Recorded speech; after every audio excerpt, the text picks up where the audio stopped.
Hi, everyone. Welcome back to another episode of Ideas Sin. I am Denise, and today I am excited to introduce to you Crimson Minx. So, Crimson, how are you doing today? I am doing wonderful. I'm so honored that you would want to have me on your podcast, and I'm really looking forward to chatting. Oh, of course. No, I was really excited. You were one of the first people that popped into my head for doing this podcast, actually. Oh, that's awesome. Yeah. And so for listeners and maybe viewers, if you're watching the video, I know Crimson from a dance studio called Minx and Muse, and she is the owner of the studio, which is really exciting. And so, Crimson, do you want to describe what your studio is about and what kind of vibe you have? Absolutely. So we are a fiercely feminine playhouse where we help people awaken their innate magic through esoerotic dance and witchcraft. So we are all about the dark feminine.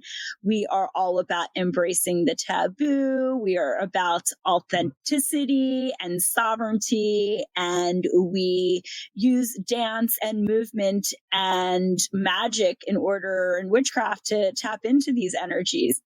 Yep. And I love it. I mean, I go to the studio and I have been embracing all these different aspects. And I love that you started something that is embracing the taboo that people are afraid to dive into, or they're very quick to just close those things and ideas off.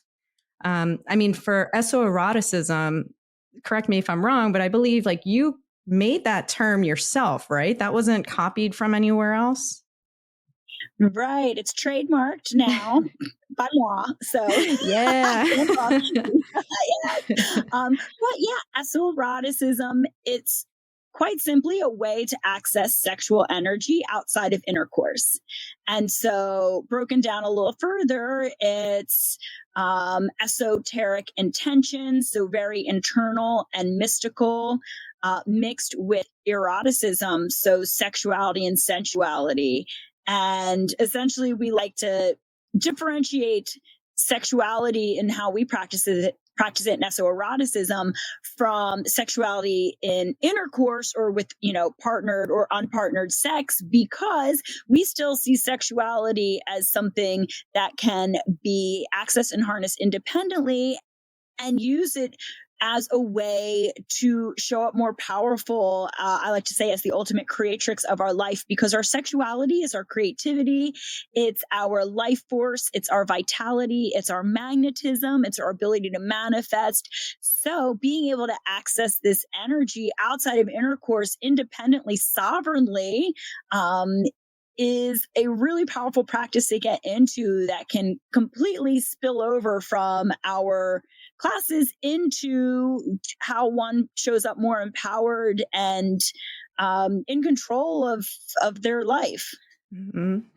Yeah, and it's been really cool to go into the studio and to see the different types of individuals that go in, because it seems like everybody's going in for a different reason, whether to dive more into that empowerment aspect or to learn more about the dancing or movement or just try something completely out of their element. But when you initially started the studio, what kind of folks did you bring in? Was it the same kind of folks that we have now, or was it a different genre of people? It has taken a while to get to the coven of witches that we have now, as I like to say. And it was really difficult. So we opened in October 2017, which, even though it was only 6.5 years ago, from everyone knows that it's been like a lifetime ago. It was pre-pandemic. Yeah. It was different times.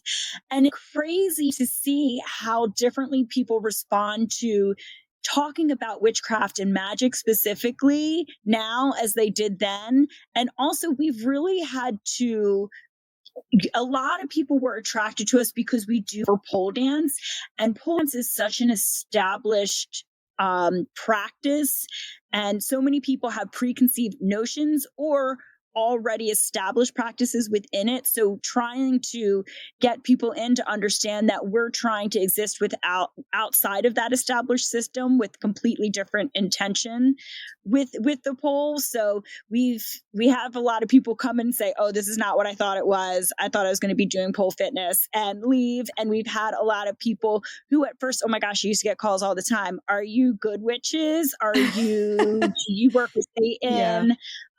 Is this spiritually unsafe? Or we get a lot of people, I'm trying to learn this thing to turn on my partner or partners. And when they realize we're not about any kind of performative or partner thing, people want to come in with their partner. Then when their partners come in and watch, I'm like, oh my gosh, we need to get more clear on our messaging here and really what we're doing. It's so outside of that, you know?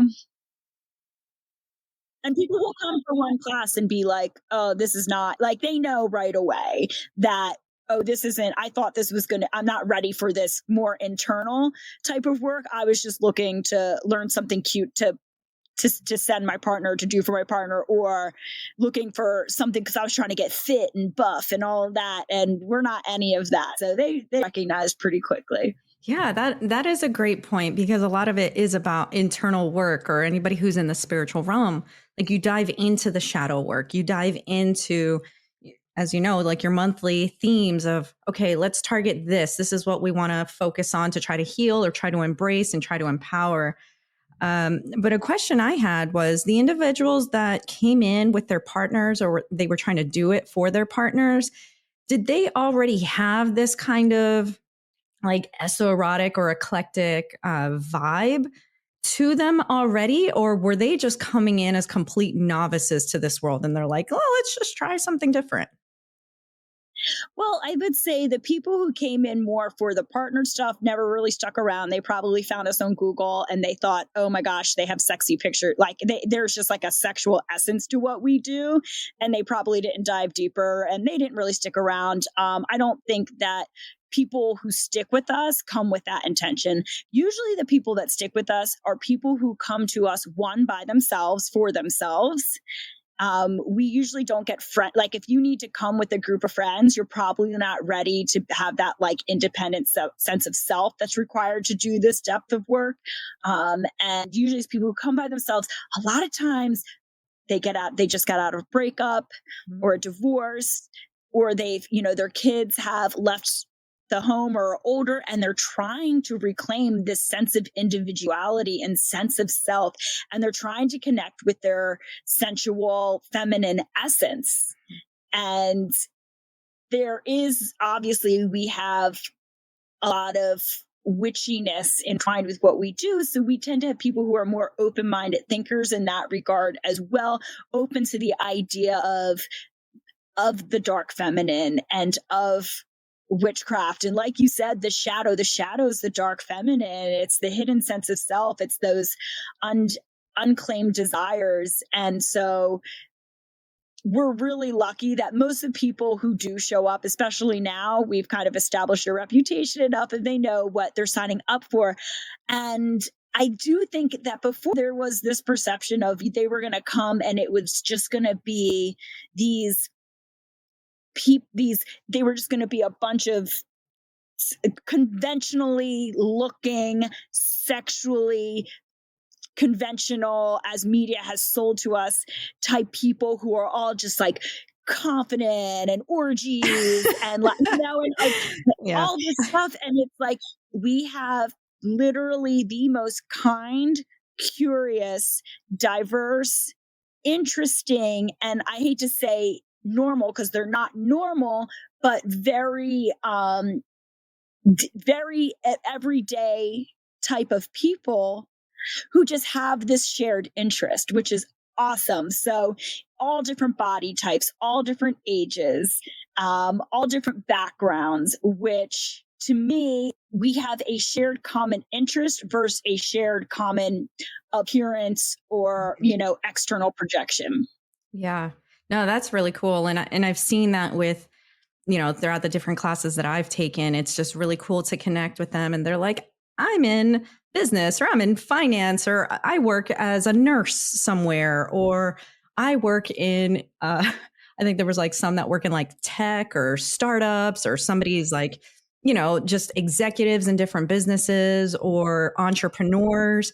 It's literally from all sorts of backgrounds, which is amazing. Yeah. And you didn't have a traditional background in this either, right?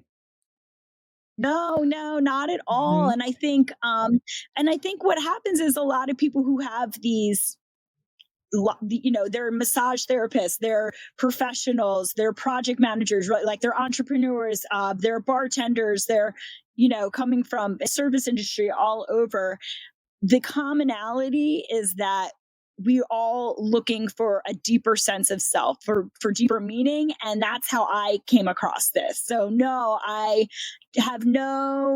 was not born and raised a witch. I do not have any kind of dance background. I was never a sex worker of any type. None of those things. And so I came into finding this depth of self around 2012 or 13. Mm. Um, when I kind of simultaneously was going through a breakup and looking for a deeper sense of self. And that's when I really found like my core witchy and magical practices. That's how I found the support for that. But then I also discovered pole dance and sensual dance and floor work and striptease and all that around the same time. So they've always been very symbiotic to me, always feeding each other, always going hand in hand. And so I was in my young 30s when I came across all of this. And I think that is creating through that lens, I think is also really helpful, that I don't hold expectations for people coming in of having any kind of foundational experience. Like, we completely are open to people who are just awakening to this side of themselves, which I think sometimes if you do have a lifelong practice with something, you can't conceive of that, or you forget what it's like. I've only been doing this for 11 years now. So Hmm.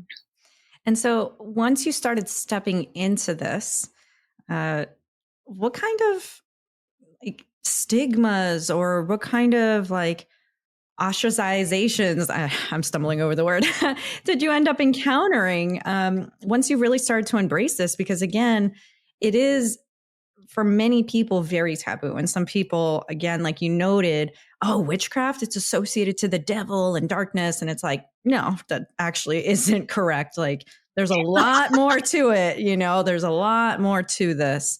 But I mean, what kind of issues did you have to face once you started to fully embrace this as your path? the reality is to some people, it's frivolous or silly.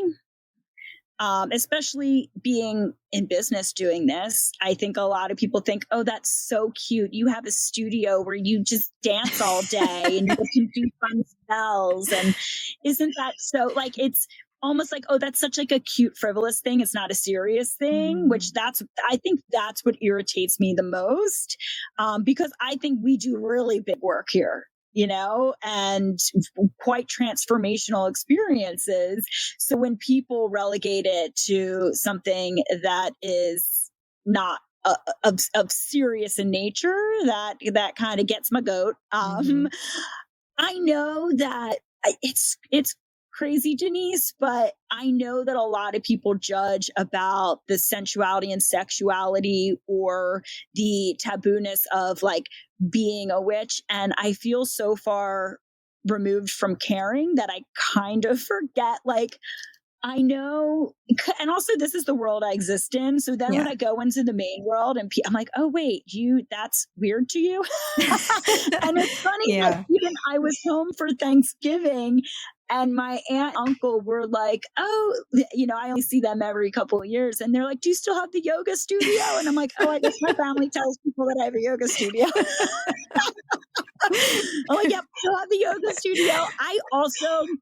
I guess it's worth mentioning, I don't feel the need to explain myself to everyone. Mhm. There are some people that if they just know, I'll just say, the yoga studio, whatever. I guess I barely ever do yoga, but sure. And I have no training. Sometimes just say, oh, we're just like, I just have a dance studio, Mhm. or, what are you? I'm a small business owner. I focused in, connecting with the feminine.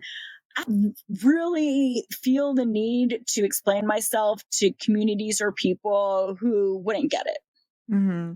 And if people project that, what we're doing is sinful or wrong, I don't really care because they're not my people. I get more offended when people belittle what we do or when people assume what we do, which is, when people think that, oh, and not that there's anything, but people often try to book sex parties with us. And I'm like, oh, that's not what we do. I'm Oh, not into sorry, this. wrong club. Drug club, right? And we get these calls, or when people assume that because we're witches that we're anti-religion or anti-Christian. We have Mhm. Christian members, we have religious members of all different religious backgrounds. Like, I do not like when people assume that we hold certain opinions or we do certain things that we don't, because I'm feel so passionate by what it is that we do that I want to make sure that that's really clear. Mhm. Yeah, and I appreciate that as well, because some people, they'll listen to the story or that stigma, and they're very quick to judge, but it kind of goes to show, okay, that's the view that society keeps feeding people, where it's like, yeah, you need to have this woman, let's just say, oh yeah, they have to be virginal, but then in the sheets it's like, oh yeah, you want the whore, so it's like that back and forth. And I think that that's been giving women so many issues over centuries of being like, no, this is my body, and this is how I move within my body, and this is how I want to dress, and this is how I can embrace my body. And that's one of the things I appreciate about your teachings and the other instructors, is that constant message of being like, this body is yours. It's not owned by anybody else. Like, it doesn't matter what anybody else says. Like, this is your own body to explore and to just embrace and to be wild and to live in it fully. Yeah. And so I Absolutely. so for the witchcraft aspect of it, I know some people are probably listening and they're like, okay, witchcraft. Like, so what exactly does that entail, and spells, and does it actually work? Like, what comes out of it? I mean, when you first started dabbling with witchcraft, what was like your initial experiences with that? Were you like, is this actually going to work? Is it not going to work? What were your experiences? Yeah, well, I think first it's worth mentioning there is no governing council of witches, so witches are very self-defined, which I love. One of our studio values is sovereignty. Other one is authenticity, and those two play hand in hand to me. And to me, I want it to have some kind of spiritual practice without being told what to do, especially as a recovering Catholic. Like, I want, that's what I love about witchcraft is Wicca, which is a religion where they identify as witches. So all Wiccans are witches, not all witches are Wiccan. And I don't identify as Wiccan. I identify as a witch. And for me, a witch is someone living fully in their power, using energy to manifest the world around them. And that's such like a broad definition that I think many people could adopt that and practice in very different ways. So when I first with my witchcraft, I spent a lot of time exploring not every, but so many unique facets of it. I was going to workshops, and I lived in LA at the time, Mm. so there was a lot of stuff happening. I was going to botanicas. I was going to like meditation, visualization groups. I was going to like occult meetings. I was doing getting psychic readings, doing energy work, all the things. I was so just lit the fuck up by the potential of moving beyond the mundane. And I do think that is kind of a uniting belief system of witches, is that something exists beyond the mundane. And a lot of times we have to get to a low point to really be interested in that. I think that's why people find religion too. And, we're all going to find the thing we're meant to find. But for me, it was at first, I was like, I have to, like you said, like, what was my initial experience? I was following spells and I was doing exactly what people told me to do. And I was like, all right, I have to do, and I have to be on what moon phase. And then this tarot card means exactly what. And then I have to come back and get another cleanse when. And I was giving a lot of my power away.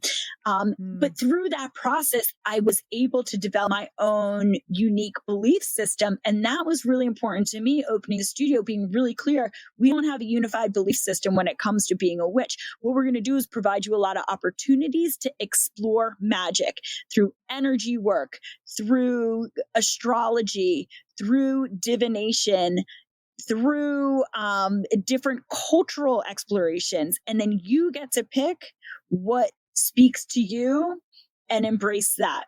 And so it took me a while to get there, because I think a lot of people finding witchcraft have some kind of systemic in religion and are just expected to be told what to believe and what to do. And what's cool about witchcraft is that's not it. It's very sovereign. It's very much you having trust in you. This is where developing intuition and having embodiment practices start to tie in, because on all of a sudden you can start listening to your inner truth and guidance. And this is where I also, through me finding my own version and practice of witchcraft, is where I realized this dance thing, this specifically esoerotic, this is why I coined the word esoerotic, this specific kind of sensual dance is freaking magic. Mm-hmm. And this is where what people a lot of times are introduced to us. You have to have a gateway, right? So a lot of people come to us, I want to learn how to sexy dance. And yes, I'm trying to like feel something about myself that I've never felt before. Or maybe like I just or attracted to the pole things, but it's not the pole, it's the taboo associated with the pole that they're attracted to, which I'm always like, when people come in and then they have some kind of resistance to the sensuality and sexuality, I'm like, why are you choosing pole right now? It's literally a part of their shadow where they are attracted to the taboo and they're just not consciously recognizing it. Anyway, that's not here nor there. Moving beyond that. Yeah. It's once you develop a deeper sensual and esoteric dance practice, you learn how to use that in a magical way. And you realize that is the magic. And you don't necessarily need the candles. You don't need the oils. You don't need the moon rituals. Those are freaking awesome. They can absolutely help support us. And they're also, amazing practices for our focus and our intention. But dang, if you just want to start practicing the esoteric dance at a deeper level, that's where you are going to experience profound magic. Mm-hmm. And a lot of what you noted really ties into all the other different spiritual practices and even religion, getting in a state where you clear your mind, you're believing in some higher power, you're trying to connect to some higher power. And a lot of that involves tapping in yourself. And so from your experience, either for yourself or what you've witnessed for other people, how easy is that to tap into self-power? Like, do you find that it takes a really long time, or do you find that, okay, yeah, there's typically a trend that these people will find that self-actualization or that self-empowerment over like this period of time?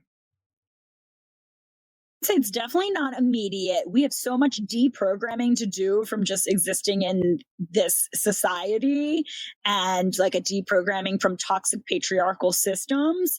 And it's a true shift in values and feeling safe to explore or express in certain ways, and to go into the dark feminine depths of self, and to uncover latent truths and desires. So it's not a quick process. We have a minimum of 6 months on our membership contracts. And that is because we think 6 months tends to be a time where people really start seeing that change with consistent practice. So it's not like, oh, I took an intro series. Good. It's an ongoing practice, just Yeah. like anything worth doing is, right? Like they always say, you don't clean your house once and it's done. Yep. You know what I mean? Like you don't take a few sensual dance classes and you're a divine feminine priestess. You know what I mean? Like Mhm. embodiment takes time. And embodiment within any discipline is where one truly experiences the inner wisdom that it takes to experience transformative shifts, if that makes sense. So the same thing with meditation, right? Or the same thing with any kind of sport or any kind of hobby or any kind of intellectual discipline. Mhm. Again, like we can't belittle this feminine practice as being a silly thing that you do a few times and you get it. Just like you don't get how to skateboard when you do it 3 times, or Yeah. you haven't like mastered consciousness by meditating for a few weeks. Mhm. Does that make sense? Yeah. Yeah. It's the process of building that habit and sticking to something new, which, we see it all the time. It's the new year, and people are like, new year, new me. They sign up for a gym membership, go maybe for like 2 weeks, and then they give up and they're like, oh, whatever. And they come up with that excuse. And so, of course, they don't actually hit the goal that they want. But it is through like perseverance and continual practice and realizing, like, yeah, you're going to fail, but that's totally okay. Just get up and keep going. It's going to be hard. And so, with that, do you think that the initial thought with starting the studio was primarily with focusing on esoeroticism and witchcraft? Or do you think that deeper down it was more about helping individuals become more empowered with who they are? Oh, I think they're absolutely connected. I think that it is through the esoeroticism and the esoerotic dance and witchcraft that people find the deeper transformation. So the reason why I opened the studio was because I didn't see anything out there that was like that. And it was through that combo that I turned into a different person. Mhm. Obviously the same essence, but a way more empowered, embodied, authentic, I would even say like joyous and self-celebratory version of self. And it's through the embodied movement, the dance and the witchcraft that I was able to find that. So the motivation was, I guess, to help the transformation, but the vehicle in which we do so is through the esoteric and witchcraft. So it was absolutely my intention to like, this is going to be for people who need a place to go for internal transformation. Mhm. And that's when we have a studio philosophy, and the first couple lines are, we are not a fitness studio. We do not place our value on external validation or external appearances, something like that. I'd have to read it from the website, but yeah, it's so it motivates a lot of people to start something new. A lot of people start something new for external validation. We're here for people who are looking to connect with that inner sense of self. And they may not have the words for that when they start, but something internally is and subconsciously is drawing them to the work, and that will awaken over time. Mhm. Yeah, I mean, a lot of that I find almost like crosses over with spirituality because we see spirituality out nowadays, and we're always seeing people trying to manifest and the good vibes only, but a lot of it does involve going down the dark areas and dealing with the shadow work in order to properly manifest. And so it seems like with spell work you are getting into a meditative spot where you can focus on the goal, what it is that you want to try to heal and cleanse and then fix. And so do you find that, so you noted 6 months usually is like the go-to where you start seeing some type of change. Do you find that this is really like an ongoing process to heal? Or do you find that after a certain period, like some people are like, yeah, I think I've healed all my major issues? I mean, we're onions. I mean, not literally onions, we're humans, but we are metaphorically onions in the sense that, oh, there's another layer, there's another layer, there's another layer. I think there's people who, obviously, I'm not going to say everyone who moves on from the studio has this belief that, like, oh, I'm healed, I'm done. It's not like that. They're just interested in discovering themselves in a new way, which I completely honor. But I think if you, we've had people. A shout out to Sharon and Harley, who are two members who have been with us since opening night.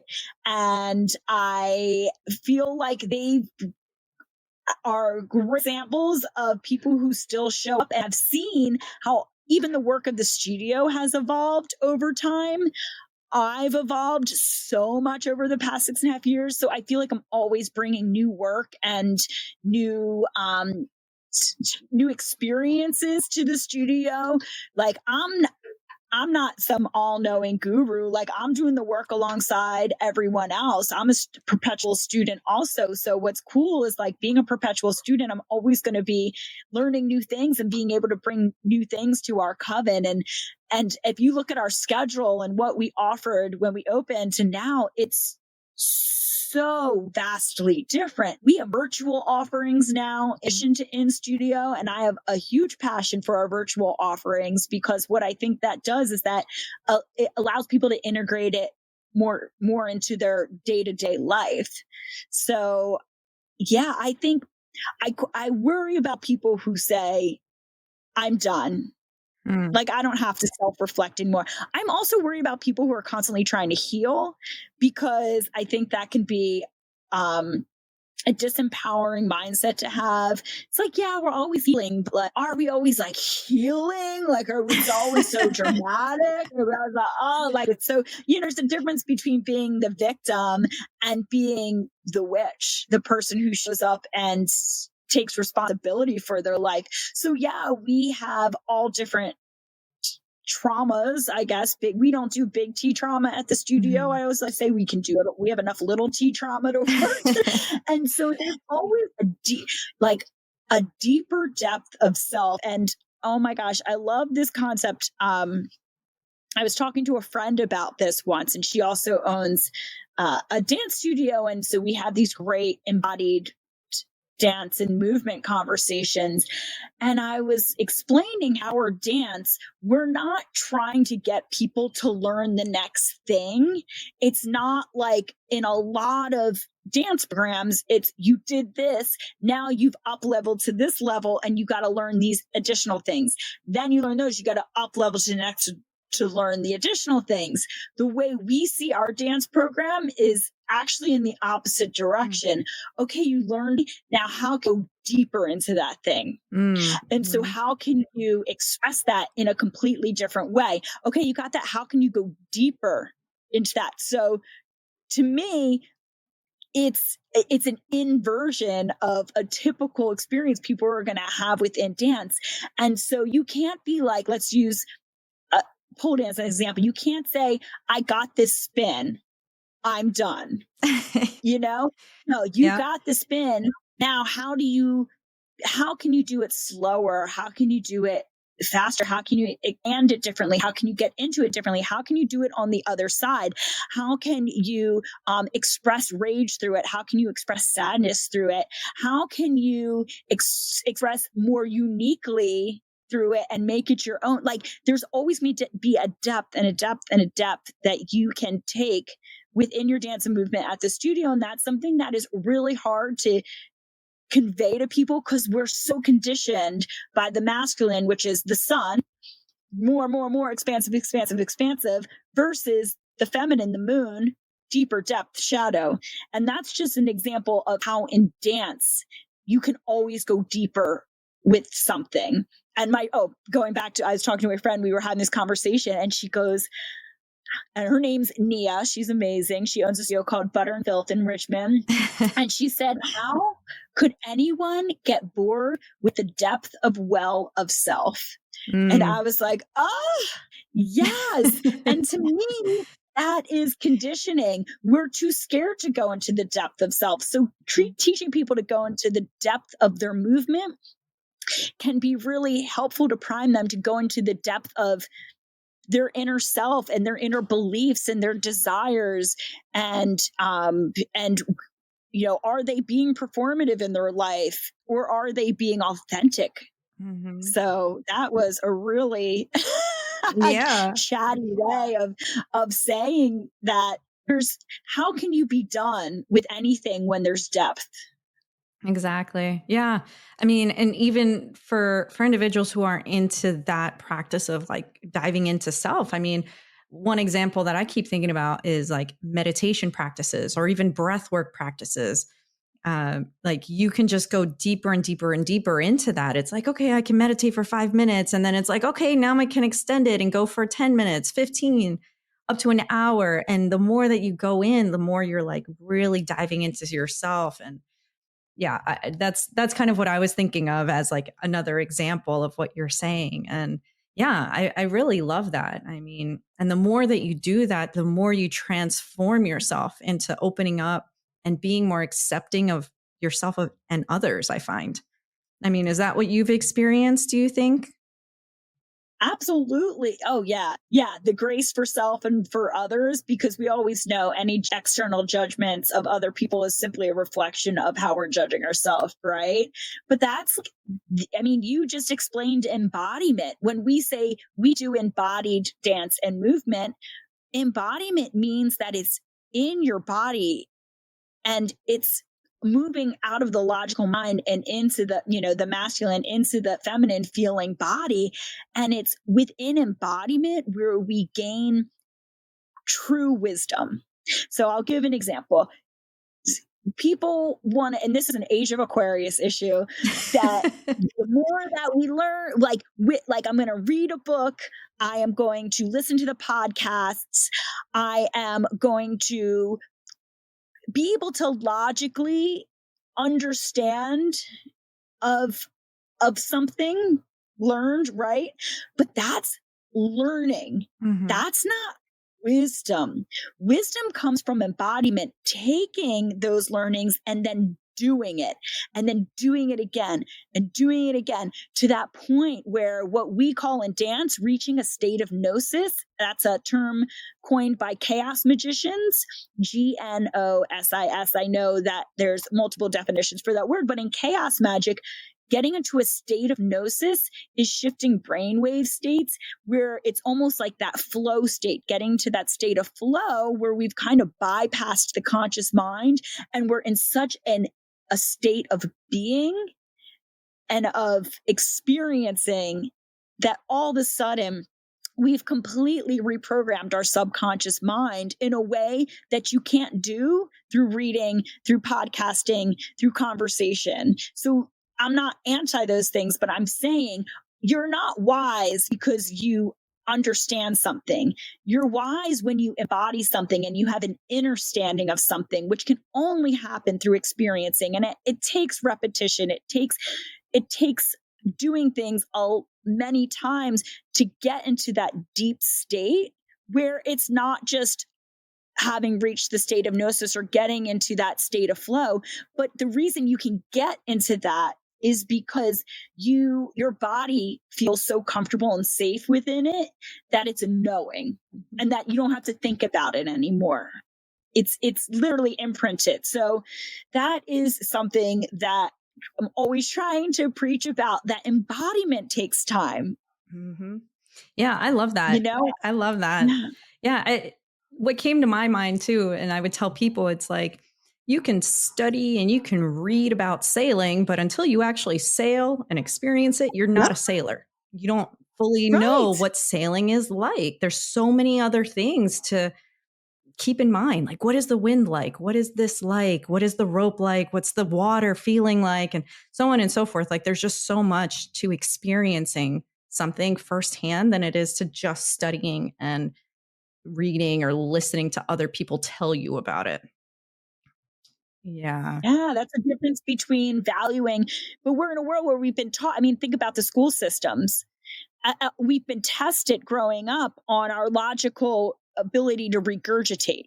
And so, and I mean, I love learning about things, but to me, the true wisdom comes from doing the thing. And that's the feminine, the embodiment, the being in your body and feeling and experiencing. And you can't, you know, we've lived too long in a society where we that was devalued, Mhm. you know, because you couldn't be tested on the cats or whatever they were called. What were those tests called? I Oh, can't like remember. the GMAT and the oh yeah, what was the Whatever. other Yeah, one? Yeah. I know what you're yeah. like the The one in GREs high school. and yeah. Yeah. Who? Yeah, I whatever hated they're those, called. so I've forgotten about them. Right, good. Left your brain. Yeah, but you know, we were taught you could get into college or you will be considered smart if you can grade well on your mental regurgitation. And we've just been programmed to value that versus like, hey, can you actually explain that? Do you understand it? Or, you know, can you creatively express it? And I love the shift we're experiencing in society right now, which is shifting into that different value system of things. Especially, I mean, we even see like just the internet. You can look things up on Google now, so Mhm. you don't necessarily need to remember everything. There is this shift in society of like actually having understanding Mhm.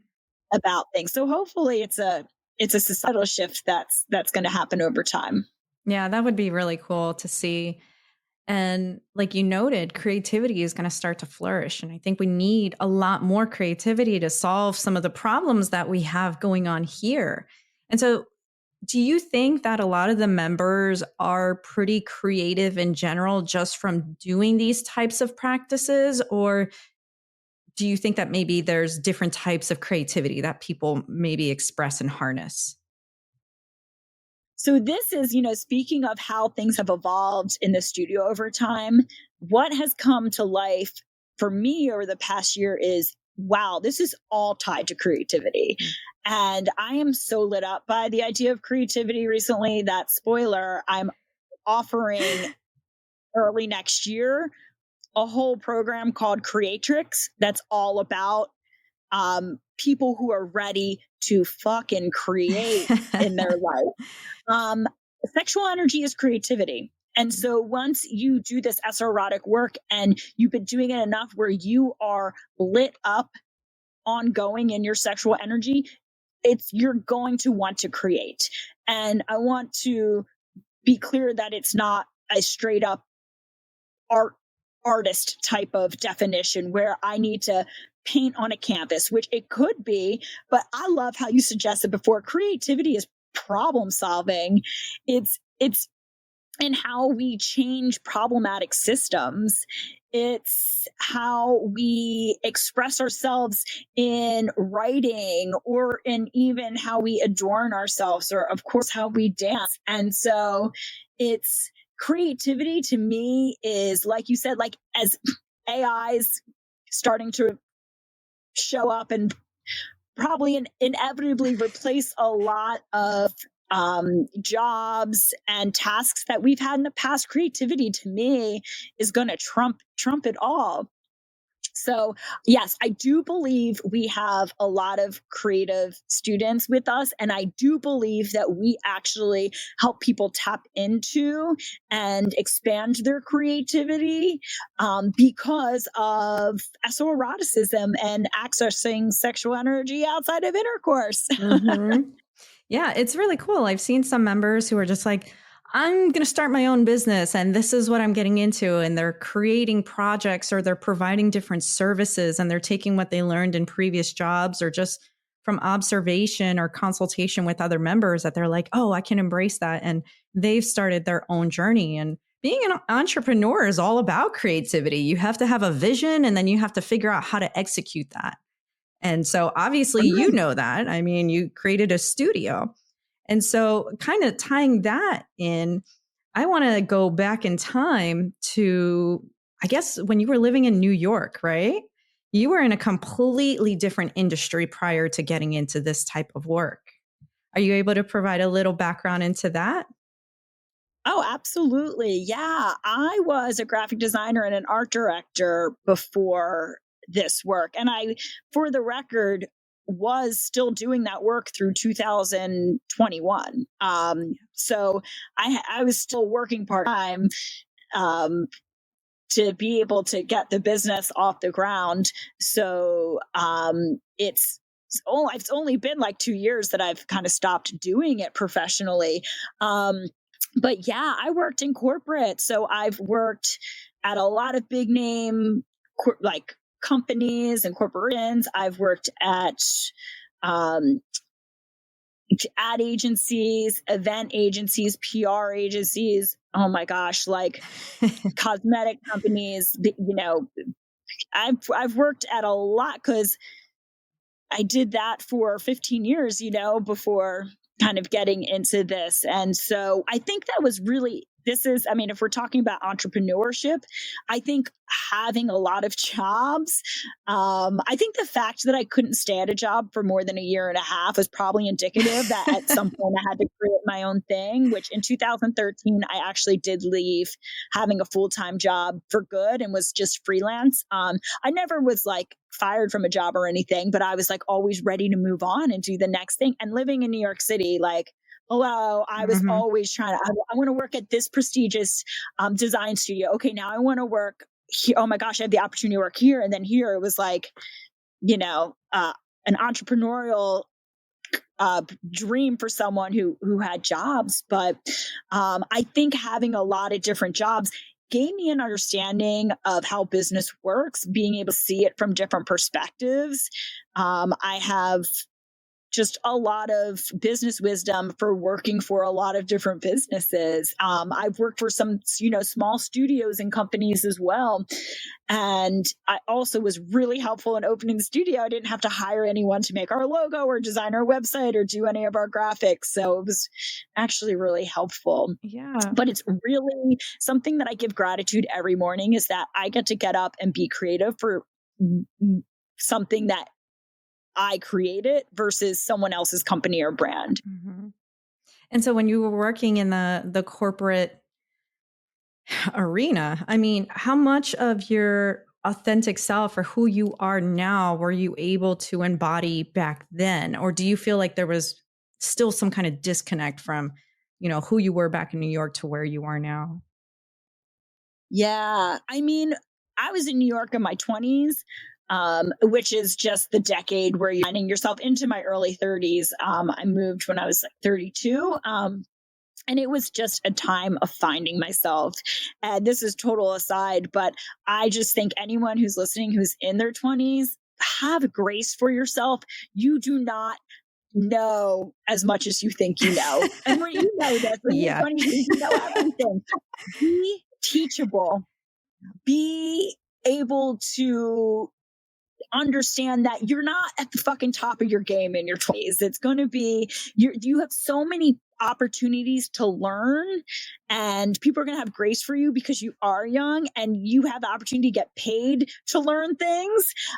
So remember that that's like, I mean, the 20s are awesome. They was the most emotionally tumultuous time of my life, and I felt like I was just a emotional mess, right? But like at the same time, how fucking fun. So no, I did not know who I was. I couldn't be who I was in any job because I didn't know really who I was yet. I was learning about who I was.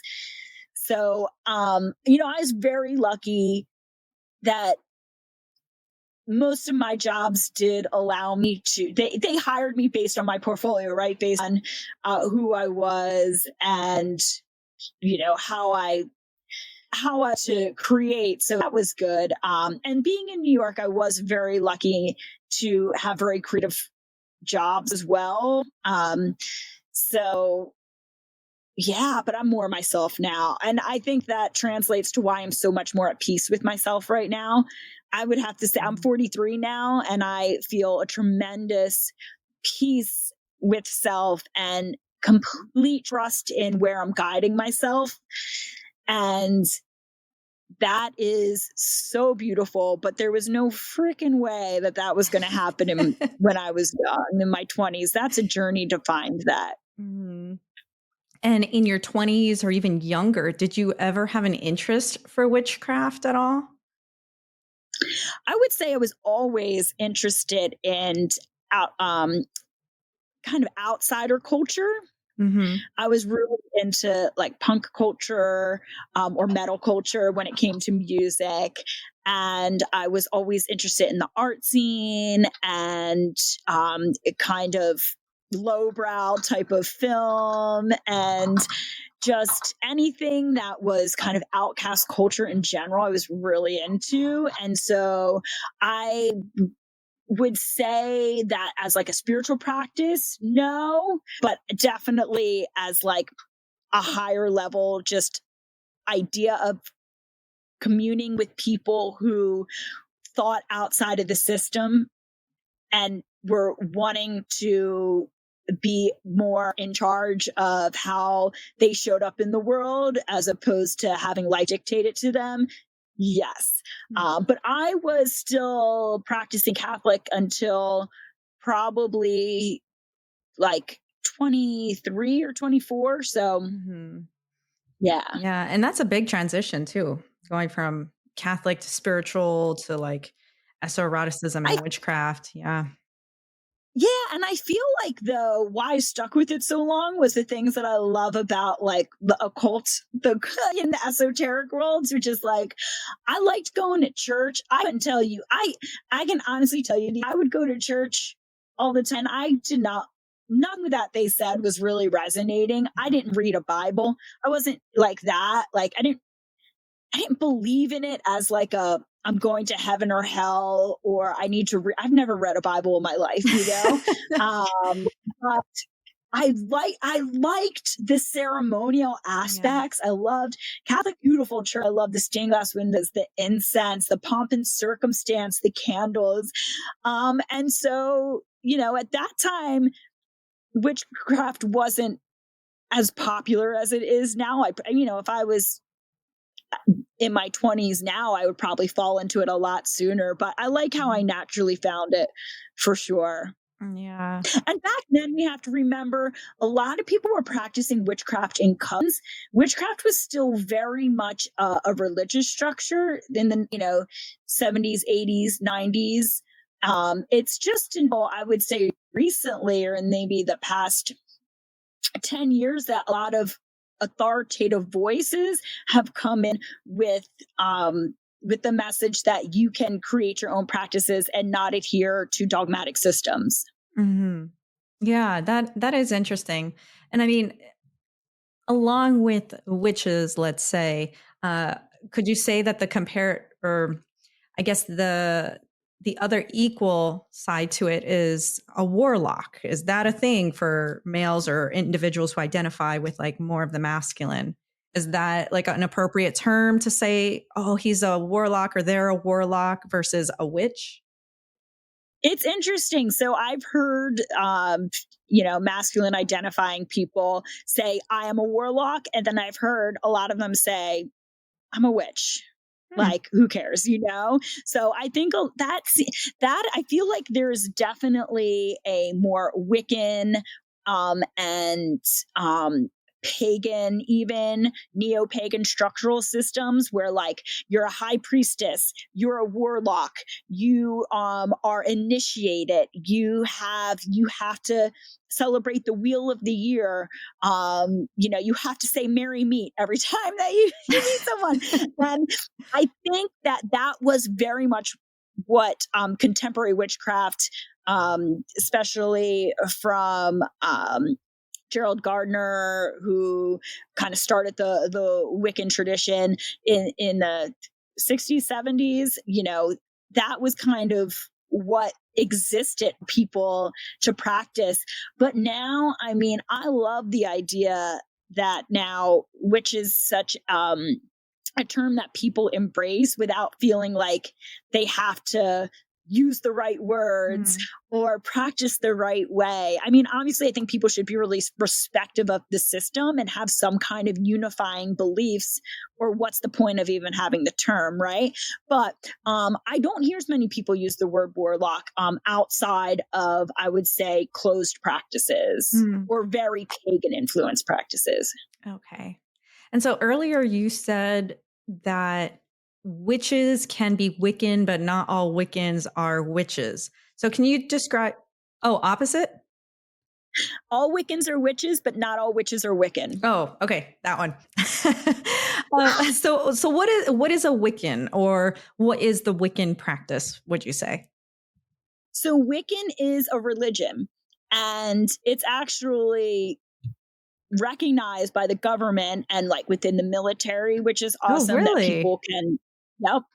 Yeah. And so, I'm not a Wiccan. It was established in like the 70s. It by Gerald Gardner and in England. And it's an initiatory practice, and now exists all over. But Wiccans have a unified belief system like religion. It's a religion. We believe this. You have to be initiated. There is a high priestess. There is holidays that we all agree upon and celebrate. And it's a unified practice and belief system. And a lot of people who come from religion really like Wicca because it gives them structure. To me, it's too dogmatic.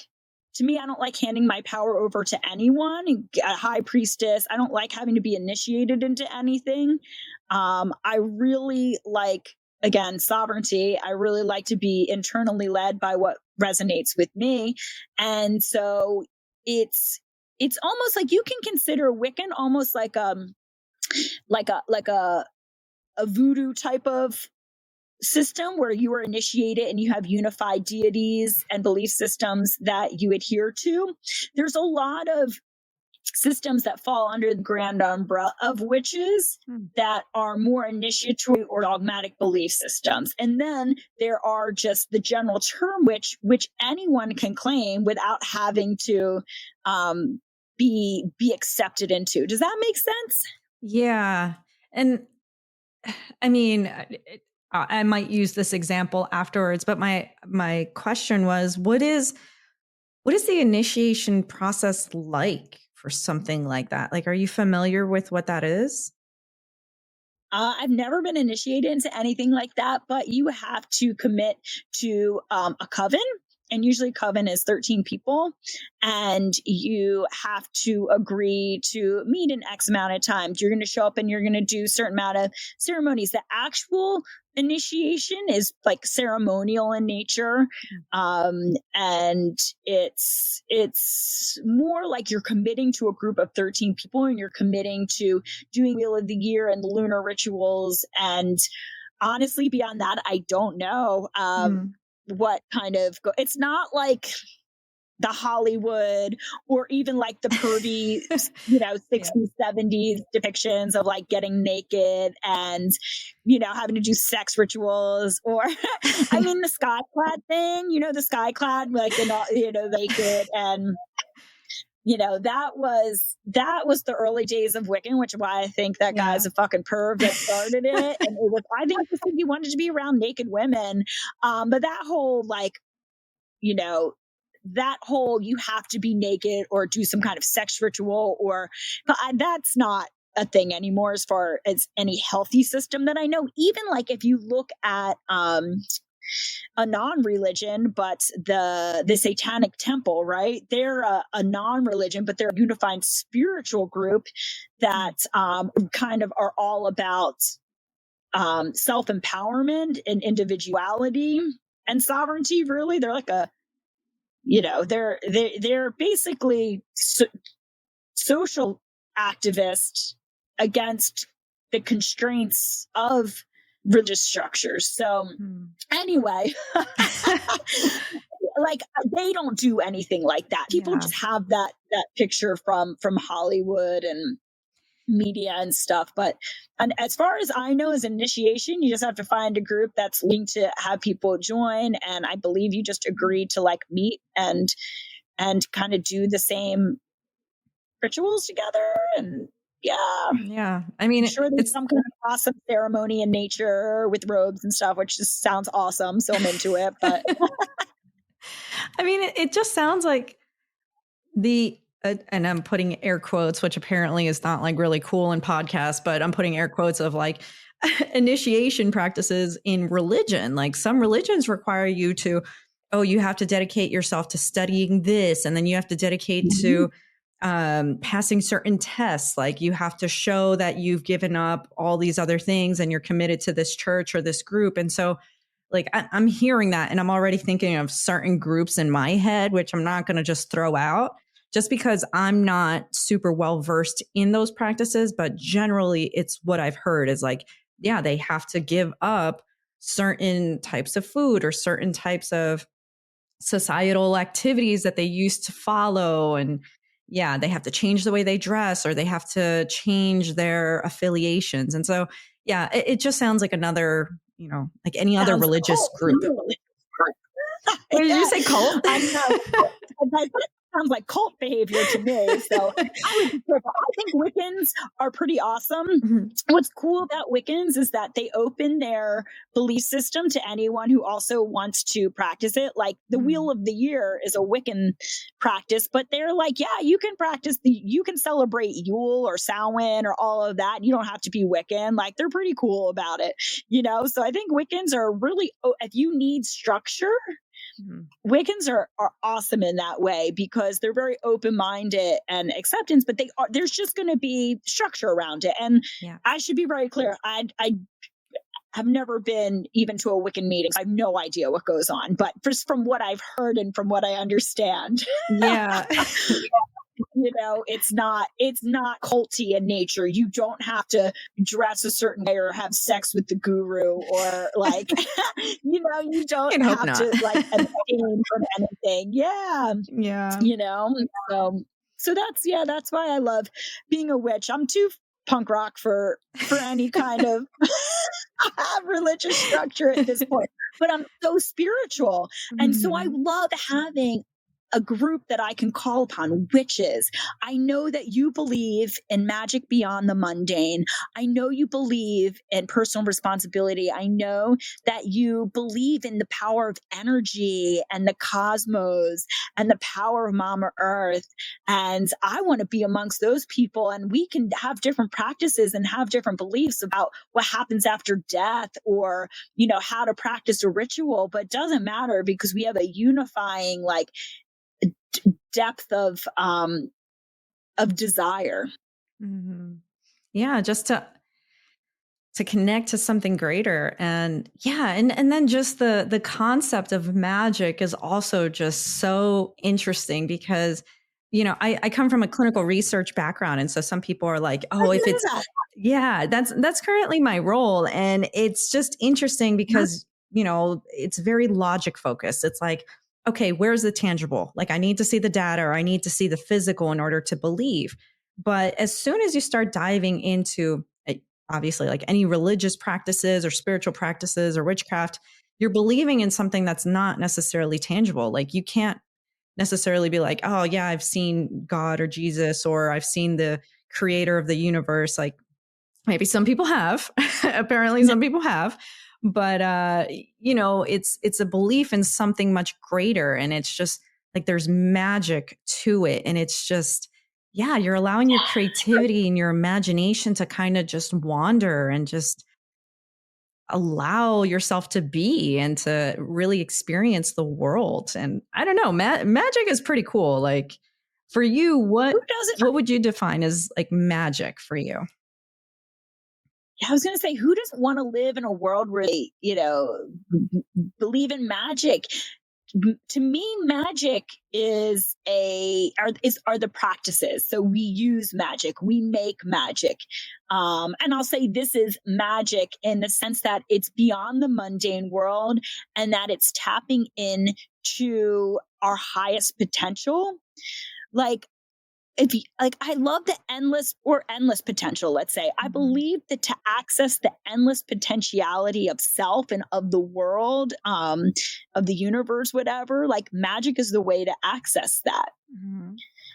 So, for example, I say I'm doing magic when I'm dancing and I am using these techniques to reclaim my sexual sovereignty, for example. That's why I say our dance classes are magic, because this will have to be another podcast, but the way that we teach esoeroticism is in a way where we reach a state of gnosis, where we find embodiment, where we're reprogramming our subconscious mind with new belief systems around like body autonomy and sensuality, feeling safe, and our sexuality being for our own pleasure.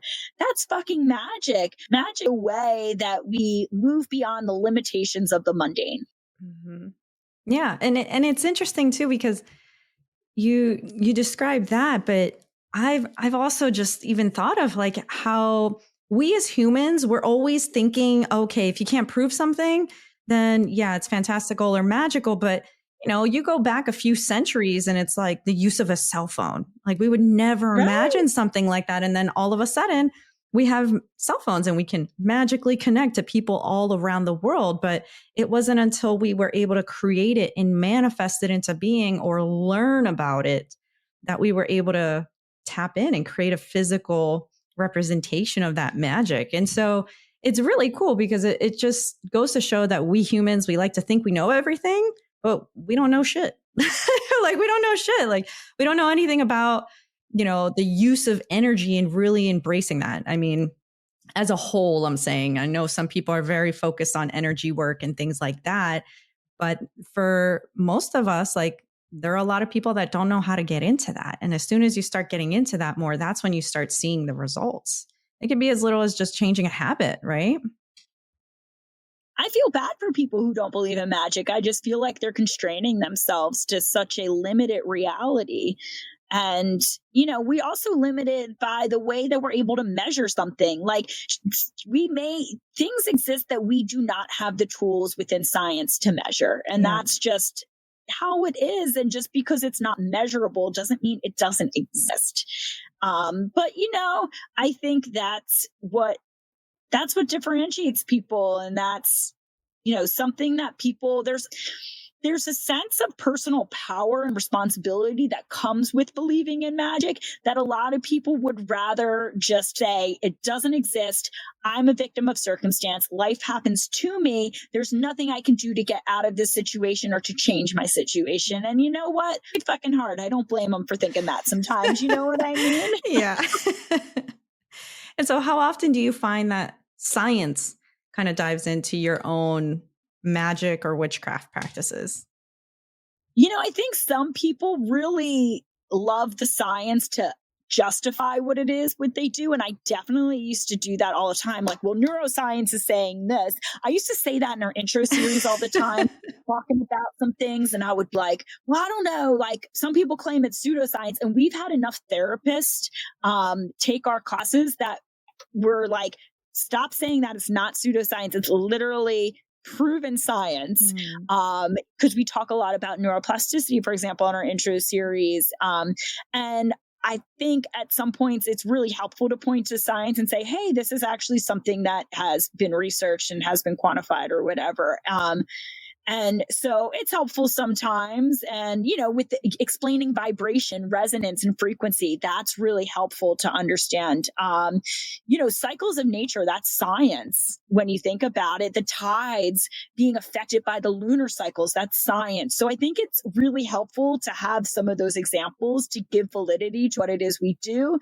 But we can't just say that it has to be scientifically backed or it's not legit. And in my experience, this is where it all comes back to the sovereignty and the authenticity and the non-performative nature of what we do. When you need external validation for something, that's when you start to doubt yourself and you start adhering to other people's beliefs and truths.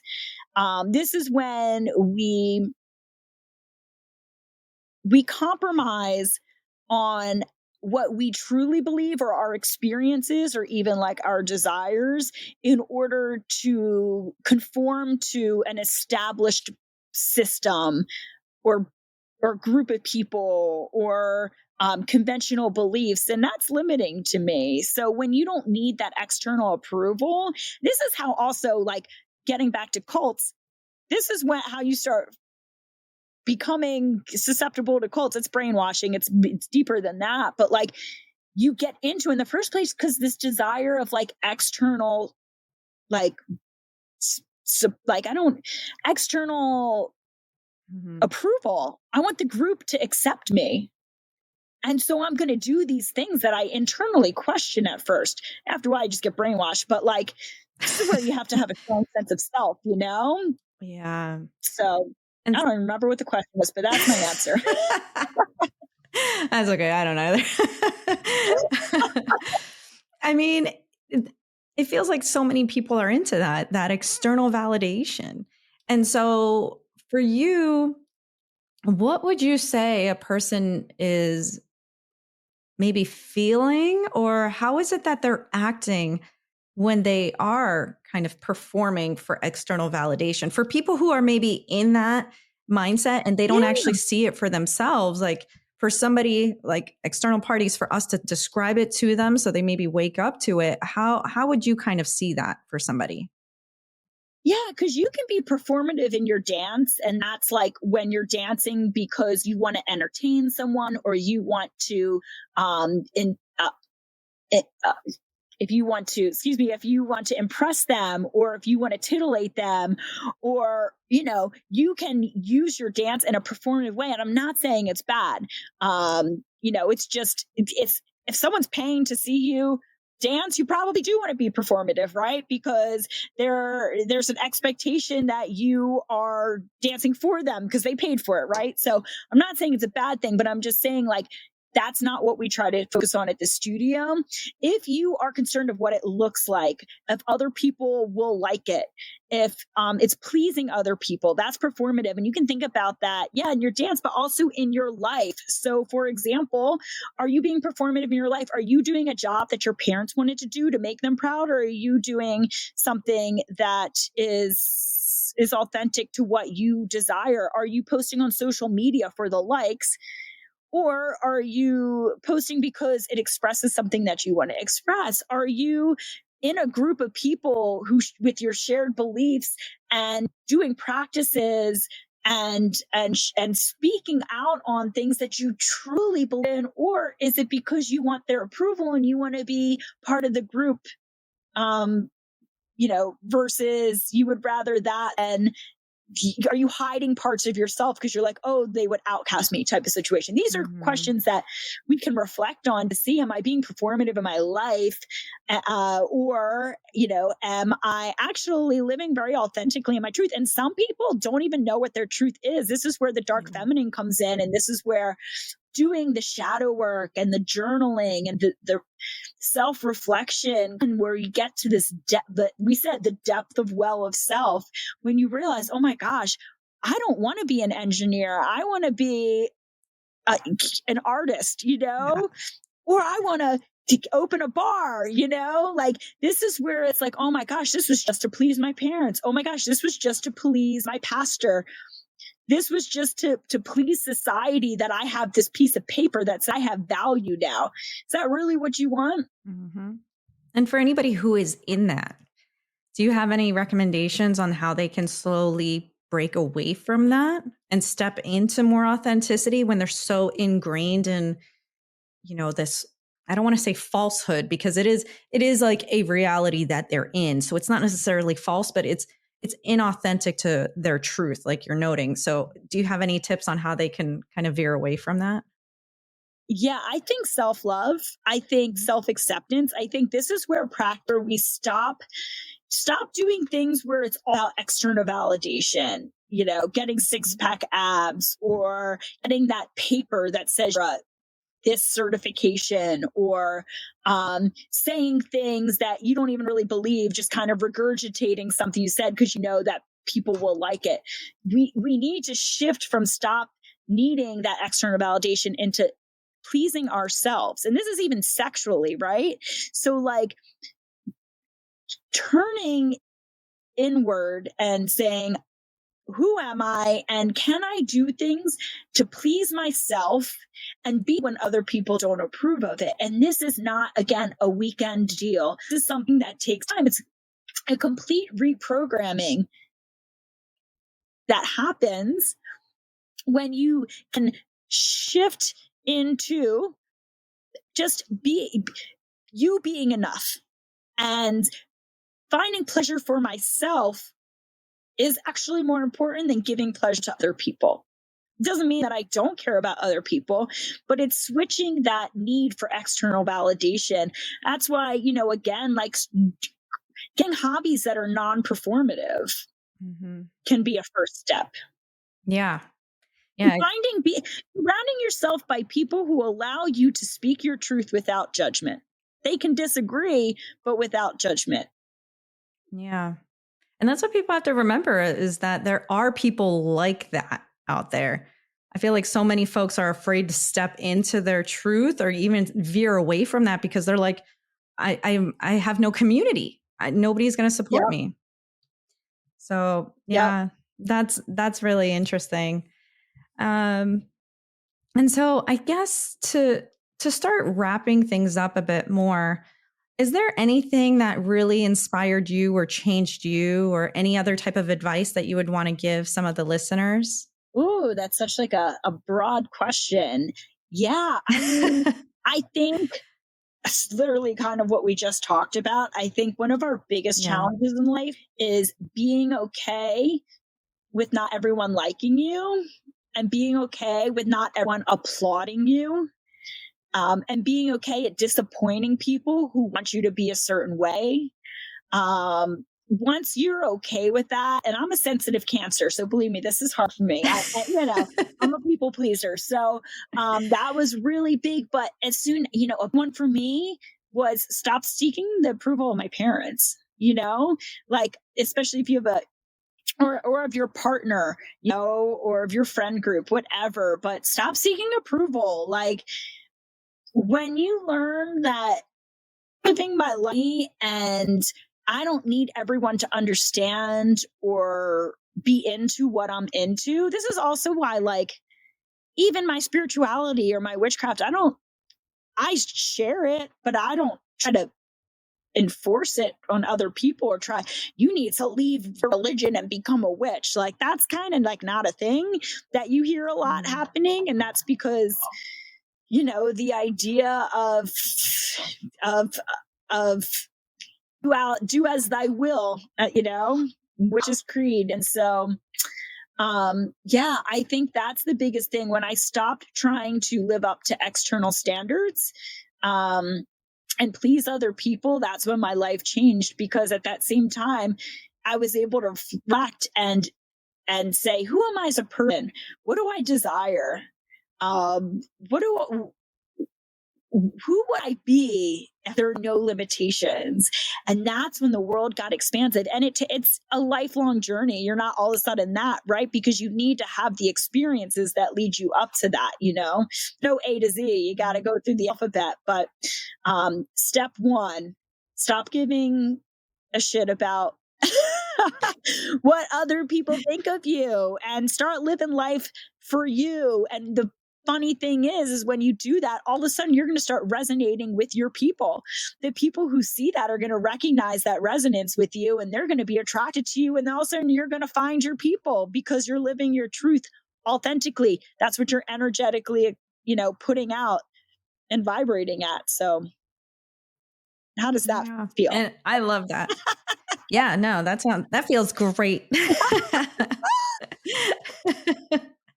No, and I think that's just something that everybody needs to encompass, regardless of, where it is that they are in their life. Like, you can always step closer to your truth, regardless of where you are in your journey. And so I appreciate you saying that. And I also just want to say, like, I appreciate you coming onto the show as well. I mean, it's so wonderful to hear from you and to see you at the studio all the time. Like, you always have such great energy, and you're always encouraging the members, and you're really just embracing that empowerment and sharing it with others and sharing that light with others. So thank you for constantly just putting on that brave face, even because I know like you're human, you go through your own ups and downs. But what I really appreciate is like you don't expend that out onto other people. You share more positivity and you don't share any negatives towards the individuals there. So I appreciate that of you. And I think that that's what's helping a lot of individuals continue in their journey of self fulfillment and self actualization.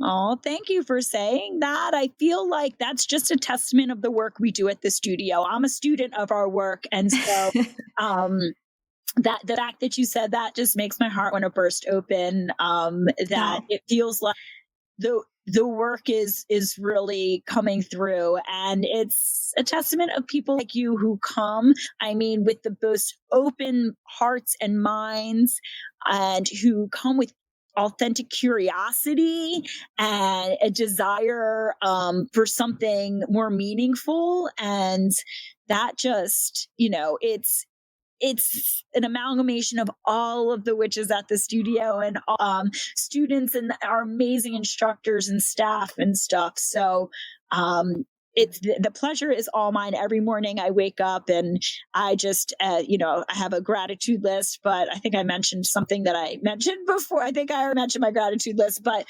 No, actually not in this episode I anyway. said I'm grateful every day. I'm grateful every day. Oh yes, I did, because I said I'm grateful every day that I have a job that I can be creative for Mm. myself. And so that is literally on my gratitude list every morning. But also like that I get to. I always say I am so grateful for our coven of kind and curious witches. I say it every morning, and it's a blessing to do this work, and it's a blessing to be connected with you. And honestly, thank you for letting me use my voice and for letting me go off the hinge on a few things and continue speaking what wanted to come out. I really appreciate you. You had great questions, and your your interview skills were top notch.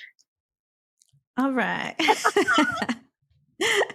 And I think that, and going back to your gratitude list, I think that that's something that would be really great for people to have every day too, just to encourage more positivity in their life. Just every day they write something new down, or, and come up with like very basic or solid things to go back to whenever they're dealing with something tough in their life. It's like, oh, yeah, that's right. Like, I'm grateful for that. So that's really cool that you have that.